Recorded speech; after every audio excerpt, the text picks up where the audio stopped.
If there's anybody out there who suffers from, for instance, you leave the house and you think you got something on you, you got to be ready anytime you leave the house to kill, or you got to be ready to die.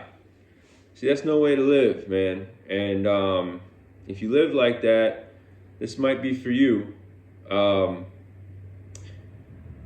say when you start working on living like that, leaving the house, seeing the world as, just kill or be killed, right? And some of us are in these environments where this is a reality, and I detest these environments, particularly jail.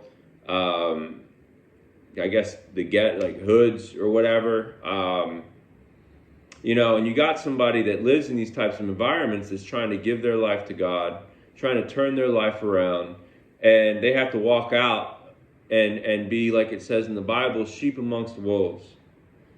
It's so scary when you live in these kinds of environments and you have this kind of mindset regardless of where you live, and you're trying to follow God, because God and Jesus, preached the complete opposite. Jesus preached the complete opposite. In fact, he told you to turn the other cheek, right? Well, how do I hear something might be happening with my child, and how is it not acceptable to the Lord that I go and smoke their entire, I go do something irreversible? How is that not acceptable? How is it not acceptable that I'm broke and I know this guy's got all of these drugs and I can go run into his house, and take all this. So not me, okay? I'm talking about in general, people may have been in these situations. I'll speak for a situation that I currently go through, right? And then I'll touch on these other situations, because sometimes you're in situations you can't get out of. You're in there, like jail, deployments, living in dangerous environments, right? And that's where it gets really scary. But one of the things that I like to do, right? One of my buddies taught me this a long time ago. I always carry a weapon, right? I don't carry guns, which is a good thing. But I carry a knife. And every time I walk out, I make sure I have my knife. But why am I carrying this knife? Well, I'm carrying it not to whittle wood, but to put this in somebody if they try to hurt me, or I see them trying to hurt other people, which, it's not so bad, I think, in the Lord's eyes if we're protecting other people. But when we're carrying this, somebody does something, I'm going to do this, this, and this. So my buddy told me I got to stop looking at how I carry this, right? And if you look at it, kind of looks like a letter opener. So if you're the kind of guy that's walking around with a knife and you got that knife on you for one reason, right? I'm telling you, bud and sis, if you're carrying weapons, unless you don't want to walk around with that mindset. So I had to change the way I look at this thing, right? It's a tool. It's a letter opener. And I'm not saying that so I don't get in trouble, right? So I get the cops, oh, what's this? It's just my letter opener. No, this is how I want to start looking at these things, because I'm tired of leaving the house and being in this mindset, because that's how the enemy wants to take us out. Take our life, and then if we got children, we go do something to somebody else, and now our child is who's going to protect our child? As dads, who's going to be there for our little girl if the goofy at the gas station upsets us, and next thing you know, we throw our whole life away? Or say, we think something's going on in our kid's home. It's a divided house, split custody, right? And then we snap off and go do something to the family or the mom. There's some people that look in those situations and they're like, what a disgusting person, I would never do things like this. But there's other people like me that understand these kinds of thought processes if you believe that your child is in danger. But to separate from that, when you truly give your life to God, you look at things in a broader perspective, right? And so if I looking at it in that child, mom and dad situation, right? Say the mom is doing something. Say there is something going on in that home. You do something to the mom that has irreversible effects, the family, trying to protect your child, right? Trying to be a protective father, but now you're out of the child's life for good. So then you just wrecked your child's life. It's sad how the devil will use your love to protect others, to protect who you love, to take you out the game. And it happened like that. That's why I wear these. It looks silly, right? When I go on my runs, I wear these because I suffer from that demon, that devil in my head that's got something to prove, that thinks somebody trying to harm him. So I ain't gonna be tough walking around wearing these, right? How am I gonna walk around like, oh, somebody does something, somebody pulls up, somebody whatever, and I got these in my ears. These are a constant reminder, and what they are is my daughter's favorite flower or weed. I don't know what these are, but she loves them, right? And I wear these because they keep me grounded. They remind me, this freaking bracelet or hair ties, compass. I stay with things.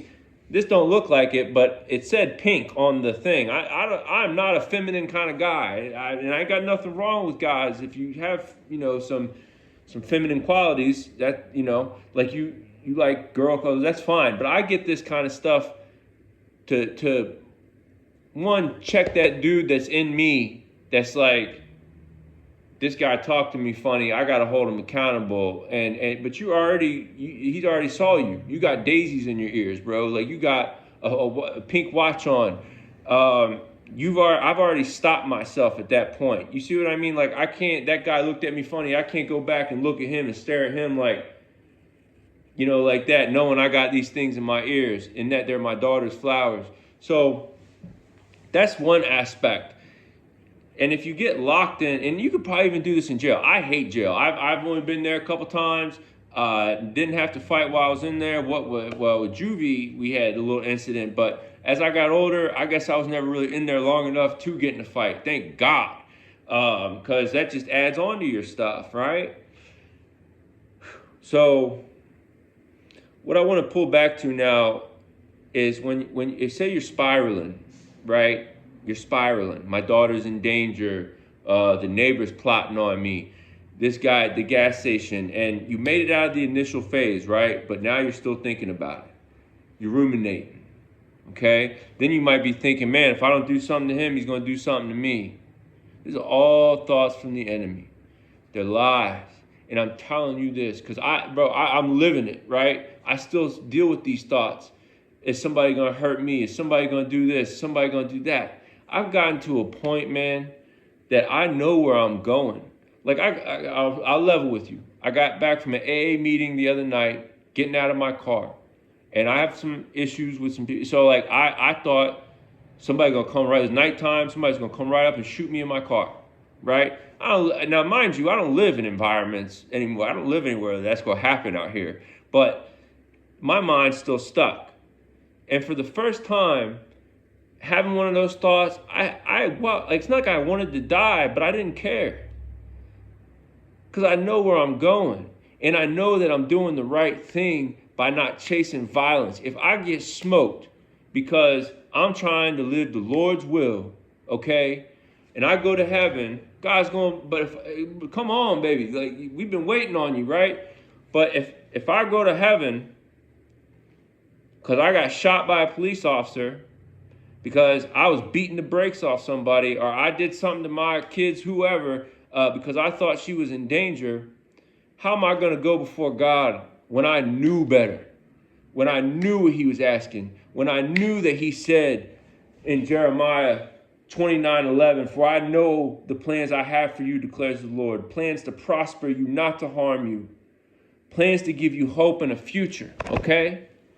I can't go before the Lord and say, I didn't know better. Now, I don't know if the time's going to run out. Looks like it's getting ready to. Might make another video if it does. But, I might get into more about, some deeper, darker things later on, and how I have no excuse when it comes to me going before God. I can't tell God nothing about, oh, I killed this person because of this and blah, blah. No, because I knew better. Okay? So I want to leave you with the other thing. People that are in jail, deployments, in bad areas, you can't get out. And you're trying to follow the Lord. You're trying to change your life. You're trying to do better. Deployments, that's another issue. You got ROEs, and God understands. You're defending your life. The same thing in jail. You're trying to live by the Lord, and something happens.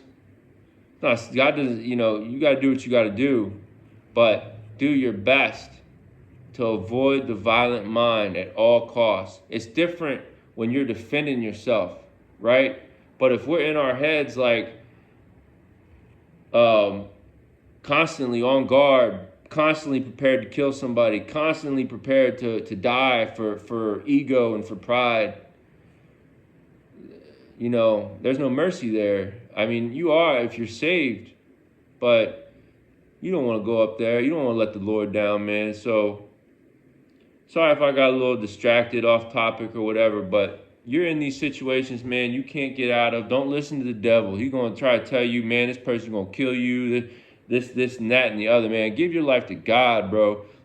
Just always remember, when you get them thoughts in your head, somebody trying to kill you, somebody trying to do this and this, and you know for a fact that you're living your life trying to give it to Jesus, you remember what was said. For I know the plans I have for you, declares the Lord.